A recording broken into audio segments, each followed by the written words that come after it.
फिल्मों की दुनिया एक मायावी दुनिया है, एक ऐसी दुनिया जहां उगते सूरज को सभी सलाम करते हैं और ढलते सूरज को कोई देखता तक नहीं। एक ऐसा ही सूरज था जो 70 के दशक में खूब चमका और हिंदी सिनेमा के पटल पर छा गया।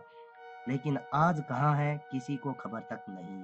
यहाँ बात हो रही है एक्टर राज किरण की, जिन्होंने प्यार का मंदिर, प्यार का देवता, अर्थ जैसी कई यादगार फिल्में दी। इस चेहरे को देखकर आप पहचान भी गए होंगे कि यह चेहरा सुभाष घई की फिल्म कर्ज में भी नजर आया था, जिसने ऋषि कपूर की जवानी का किरदार निभाया था। लेकिन राज किरण किस कदर गुमनामी के अंधेरे में खो गए हैं, इसका अंदाजा इस बात से लगाया जा सकता है कि किसी को आज उनकी कोई खबर नहीं है। यहाँ तक कि एक वक्त पर लोगों ने उन्हें मरा हुआ ही समझ लिया था। हालांकि कुछ साल पहले ऋषि कपूर ने राज किरण को अटलांटा के एक पागलखाने में देखा था, जहां उनका इलाज चल रहा था। राज किरण की ऐसी हालत के बारे में जानकर हर कोई हैरान रह गया था।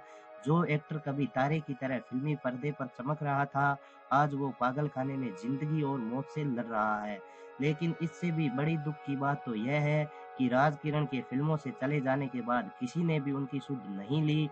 जब तक फिल्मों में थे, सभी ने पूछा, स्वागत किया, लेकिन जब फिल्मों से नाता टूटा, तो इंडस्ट्री के लोगों ने भी राज किरण को अपनी जिंदगी से निकाल फेंका।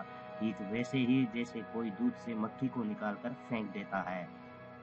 हालांकि राज किरण के कुछ दोस्त ऐसे थे जो उनको ढूंढने की कोशिशों में लगे रहे, लेकिन तब तक बहुत देर हो चुकी थी। वो बड़ा स्टार अब पागल हो चुका था। उसे उसकी जिंदगी की परेशानियों ने ऐसा जकड़ा कि फिर उभर नहीं पाया। कहा जाता है कि राज किरण को उनकी पत्नी और बेटे ने धोखा दिया और वो ये गम बर्दाश्त नहीं कर पाए और डिप्रेशन में चले गए। हालात दिन ब दिन बिगड़ते रहे और राज किरण पागलों जैसे हो गए। राज किरण के इलाज में काफी पैसा लग रहा था, लेकिन कमाई का कोई भी जरिया नहीं था और घर वालों ने साथ देने के बजाय राज किरण को अकेले छोड़ देना ही बेहतर समझा।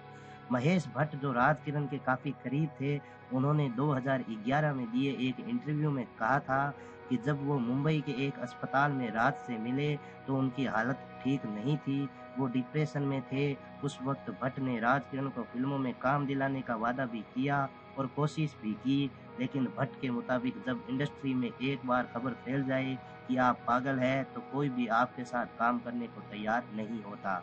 भट्ट के मुताबिक इसके बाद राज किरण अपने भाई से मिलने यूएस चले गए और वहां अपने भाई के साथ बिजनेस करने लगे। लेकिन 2011 में ऋषि कपूर के जरिए पता चला कि राज किरण एक दशक से पागल खाने में है। कई लोगों की माने तो बेशक राज किरण ने फिल्में छोड़ दी थी, लेकिन उनके पास अच्छा खासा पैसा था, पर डिप्रेशन और पागलपन के चलते उनका सारा पैसा खत्म हो गया। हालत में कोई सुधार नहीं हुआ और पत्नी और बेटे ने भी रिश्ता तोड़ लिया। लेकिन अब राज किरण इस दुनिया में है भी या नहीं, इस बारे में कोई जानकारी नहीं है। बेहद दुख की बात है कि 70 और 80 के दशक का ये सुपरस्टार ऐसे भुला दिया गया। टॉप न्यूज़ वर्ल्ड की रिपोर्ट।